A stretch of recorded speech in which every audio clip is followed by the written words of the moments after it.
Hello guys, in this video I'm gonna show you how to change Discord server picture on mobile. First guys, you need to go and open up the server that is included in this main point that you wanna just change the picture on it. For example, we'll go with this one. Now what I need to do, just simply click here on the name of the server and go for settings on the third selection. Click on it.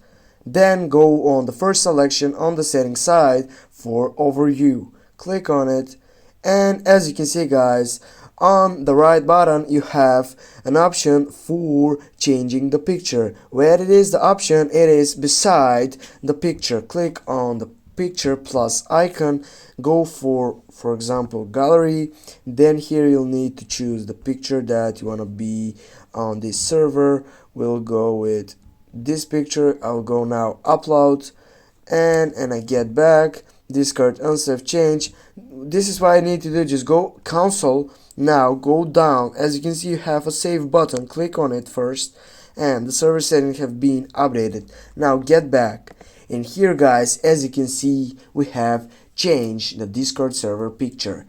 Thanks for watching guys, don't forget to hit that like and share the video. See you soon guys.